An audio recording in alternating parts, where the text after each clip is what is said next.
Hey everyone! Today we're going to share with you the shocking story of a vulnerable woman and how a predatory store owner tried to exploit her desperation. What this woman endured and how her story ultimately concludes will deeply touch your heart.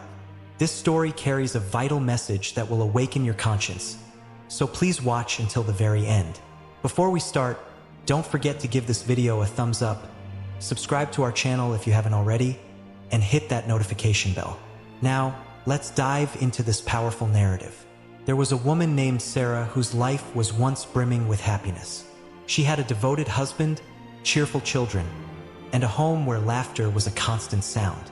Her husband attended to their every need, providing for the family generously. But fate dealt a cruel blow, and her husband died suddenly. That single event shattered her world, destroying the peace and security her family had known. For about a year after her husband's passing, Sarah managed to get by, supporting herself and her children with the modest savings her late husband had left behind. However, the money inevitably ran out, and the real struggle began.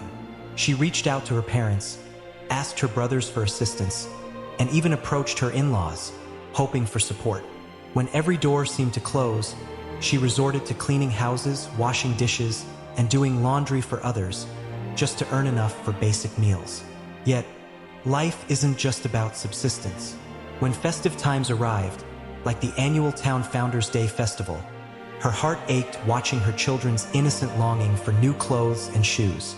The kids, unaware of their mother's silent battles, would plead and point out neighbors' children getting new outfits for the celebration. Sarah, quietly swallowing her pride and exhaustion, resolved to somehow fulfill their wishes this time. She approached her parents, her brothers, and her in-laws once more, desperately asking for help to buy festival clothes for her children. But she was met with polite refusals and sometimes sharp dismissals. Her in-laws suggested she remarry, so someone else could take on the responsibility of her children.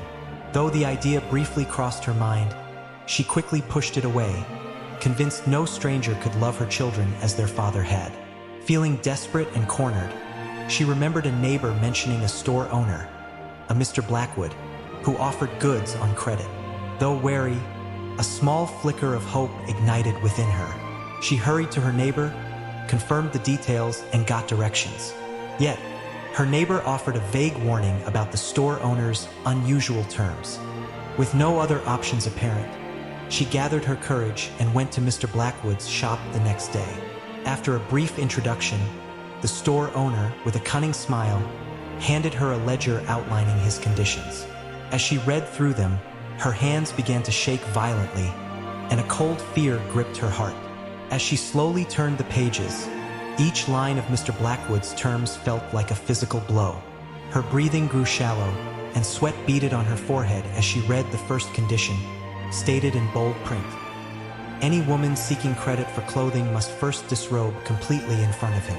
A video recording would be made, clearly capturing her face and entire body. This recording would supposedly remain confidential, provided the debt was repaid on schedule. If payments were missed or stopped, the video would be uploaded to an adult website, and any revenue generated would be used to cover the outstanding debt. Sarah felt her legs tremble beneath her. Her vision blurred with tears, and humiliation burned through her. She tried to steady herself, fighting back nausea, and forced herself to read the next condition. If the first condition is unacceptable, you must agree to a physical relationship with me whenever I demand it. You must come without delay when summoned. This arrangement will persist until the entire debt is settled. If you refuse or become unresponsive, the aforementioned video recording will be used against you, and false charges might be filed against you with the local police. Her throat constricted painfully, and her hands shook uncontrollably. She gasped silently, struggling to comprehend the depth of evil in these words. Desperately hoping for a humane alternative, she read the final condition. If the first two conditions are unacceptable, you must sign a legal document transferring ownership of your home to me if you fail to repay on time. This document will be legally binding and final. Her last shred of hope vanished instantly. She lived in a rented apartment. She owned nothing to offer as collateral. The brutal truth hit her like a physical impact. She quietly closed the ledger, placed it back on Mr. Blackwood's counter, and left without saying a word. Her steps felt incredibly heavy as she walked out into the oppressive summer heat. The sun seemed to mock her despair.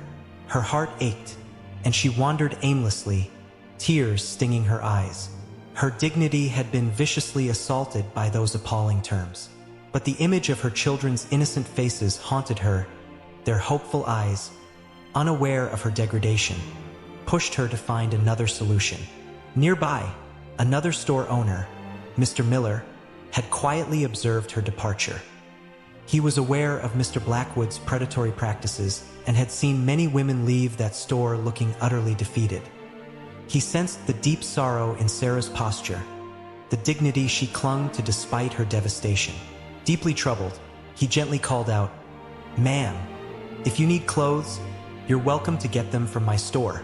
She stopped, startled, her eyes filled with fear and suspicion. She quickly replied, "Sir, I don't have any money. I was trying to buy clothes on credit, but..." Her voice broke, unable to finish. With a kind smile and compassionate eyes, Mr. Miller spoke reassuringly, "Don't worry, ma'am. You can pay me back whenever you're able. Your children's happiness is what's important."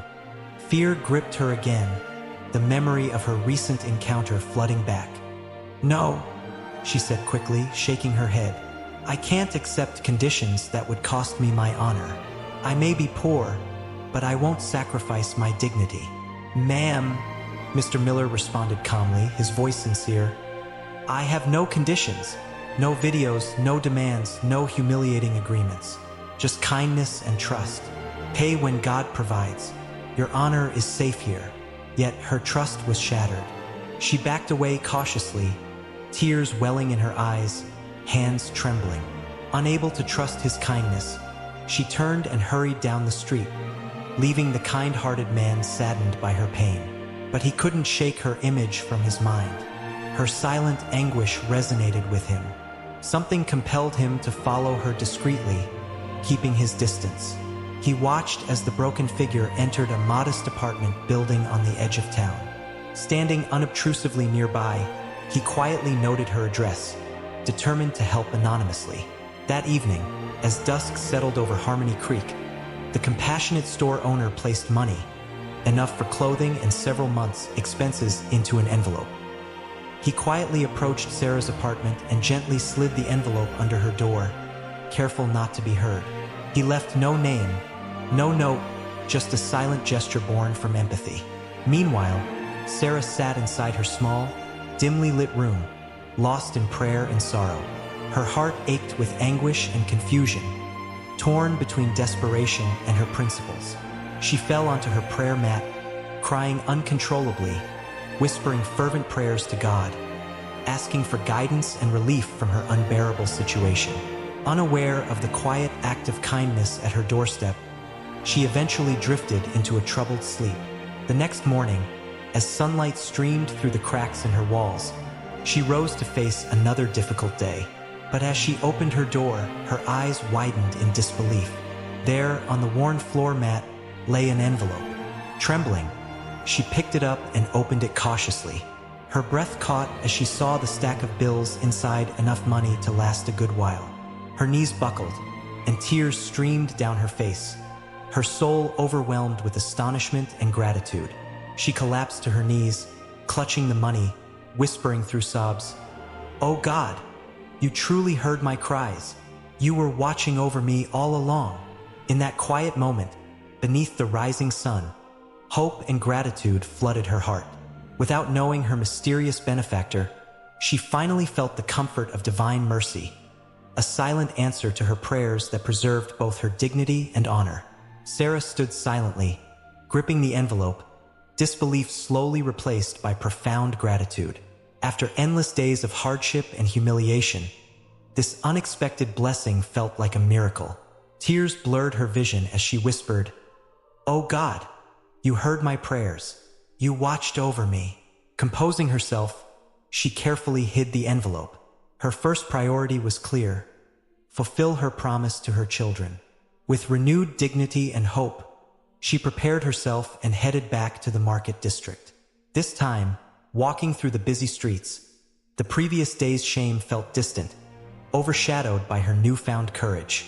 Approaching the marketplace, she hesitated, vividly recalling the painful encounter with Mr. Blackwood. Determined never to compromise her dignity, she purposefully avoided his store and walked towards the second shop, owned by the kind Mr. Miller, who had offered help without cruel conditions. As she entered, Mr. Miller recognized her instantly. He greeted her warmly, sensing her lingering apprehension. He assured her softly, "Ma'am, you don't need to be afraid here. I promise I have no hidden conditions. Your honor is as precious as my own family's." Hearing his sincere words, her tense expression softened. Her voice trembled slightly. "Sir, today I have money. God has blessed me unexpectedly. I'd like to buy festival clothes and shoes for my children." Mr. Miller carefully helped her choose beautiful, comfortable outfits for her kids. With each selection, her heart swelled with quiet joy, picturing their excited faces. As she paid, gratitude shone in her eyes. Before leaving, she hesitated, then asked softly, "Sir, do you happen to know anything about who might have left money at my doorstep?"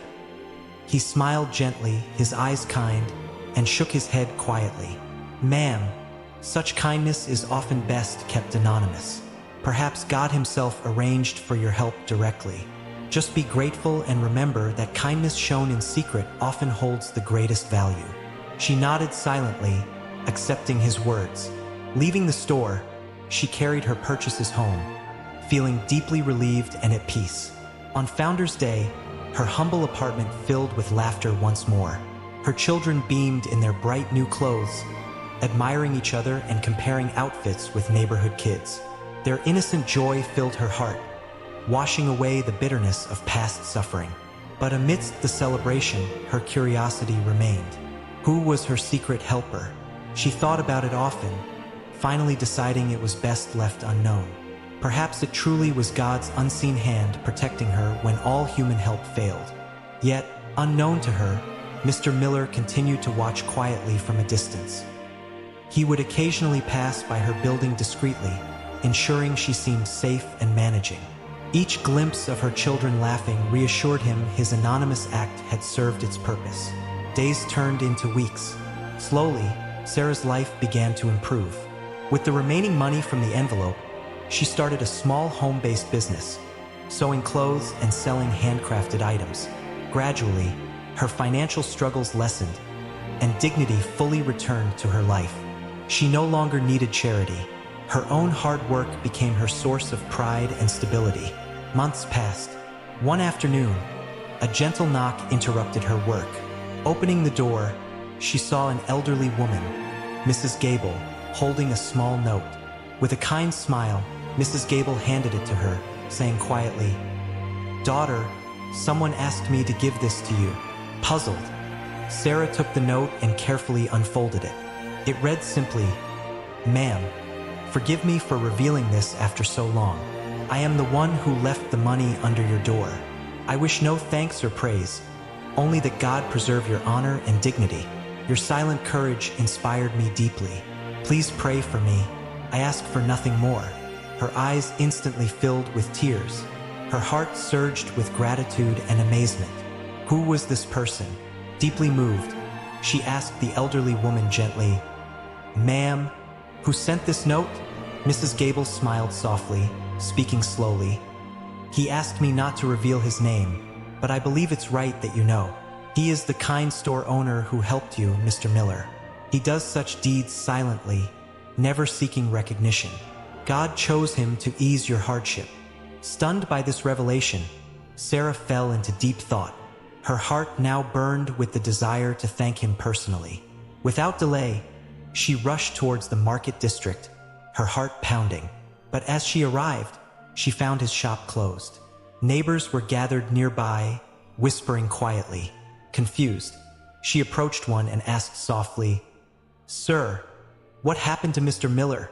The man turned solemnly, his voice heavy. "Ma'am, he passed away early this morning. His heart gave out suddenly while he was praying. He was a simple man, but his goodness touched many lives.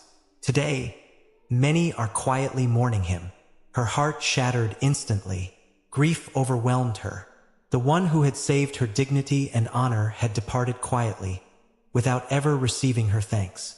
Tears streamed uncontrollably down her cheeks as she stood silently mourning him, deeply grateful that God had granted him the ultimate honor of passing peacefully during prayer, his final act of silent devotion.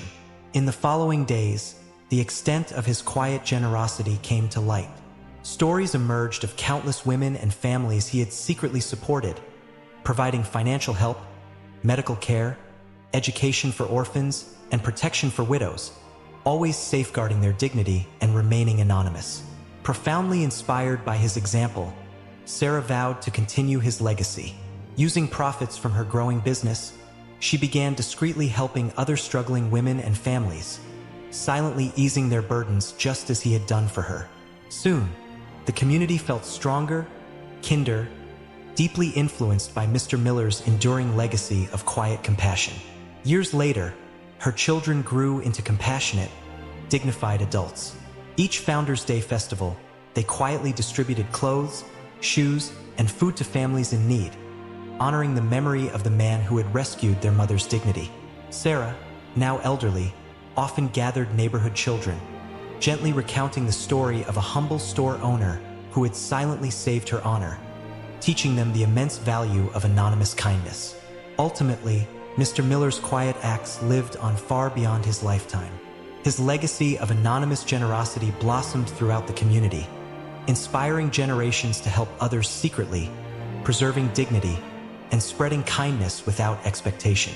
Thus, from darkness arose a lasting light. Sarah's deepest hardships became her source of greatest strength, dignity, and compassion, forever proving that sometimes the most profound kindness comes silently from the heart of someone seeking only God's pleasure, quietly changing lives forever, unseen yet never forgotten. Everyone, from today's story, we've learned that no one should ever exploit another person's helplessness or vulnerability. Instead, we should always extend kindness and compassion to those who need it most. If this story touched your heart, please leave a like on this video and share your thoughts in the comments below. If you're new to our channel, please subscribe and hit the notification bell so you never miss our future inspiring stories. Stay safe, take care, and we'll see you in the next video.